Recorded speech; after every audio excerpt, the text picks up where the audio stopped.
सुदामा शब्द का अर्थ इतना श्रेष्ठ है, सोचिए। भागवत में जब व्यास जी ने भागवत की रचना की तो सुदामा लिखने की औकात नहीं थी व्यास जी की। विशेषण लिखते लिखते पूरा छंद पूरा हो गया।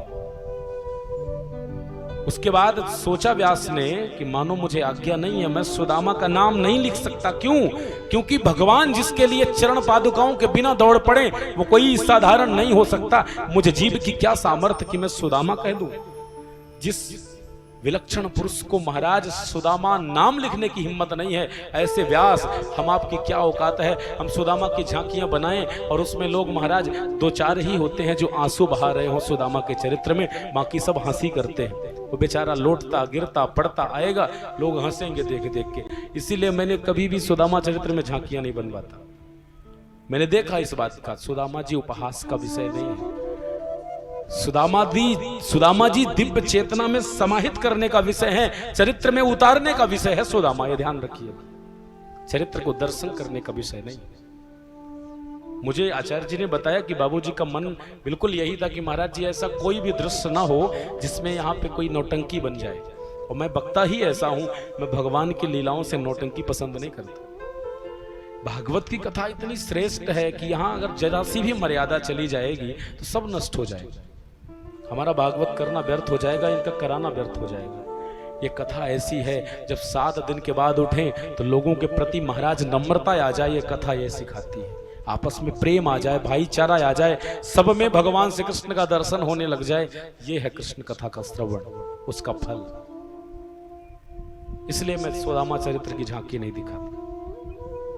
मुझे बड़ा कष्ट होता है जब मैं देखता हूं श्रोताओं को कोई हंस रहा है, कोई तालियां बजा रहा है। अरे हमारा भाई कहीं कष्ट में पीड़ा में गुजर रहा हो, उसे देख के लोग हंसे तो कैसा लगेगा हमें।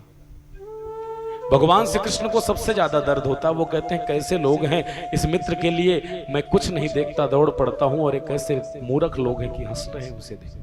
कभी माफ नहीं करते गोपाल। इसलिए इन लीलाओं को दिखाने की जरूरत नहीं है, इन लीलाओं को बस श्रवण ही कर लेने में भलाई है हमारी। काष्ठवत पश्य वैदेहम, हमारा दर्शन कैसा हो। काष्ठवत पश्य वैदेहम, जैसे कठपुतलियों का नाच नचाने वाला कोई नर्तक जब आता है, कोई खिलाड़ी आकर के अपनी उंगलियों में धागे लगा के और कठपुतलियों को जब नचाता है तो उन कठपुतलियों को देख के हम मोहित हो जाते हैं। पर क्या कोई ऐसा सोचता है ये कठपुतली बहुत सुंदर नाच रही थी, इससे मुझे प्यार हो गया है, मुझे बड़ा प्रेम हो गया, इससे मैं शादी कर लूं? कोई करेगा? सब जानते हैं नाचती तो बहुत अच्छा है, पर इसकी खुद की कोई औकात नहीं है, लकड़ी है।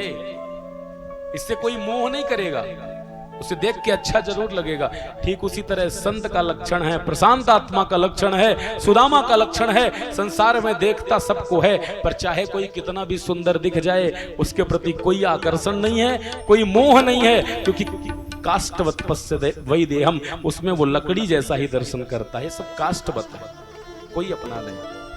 ये प्रशांत आत्मा का लक्षण है।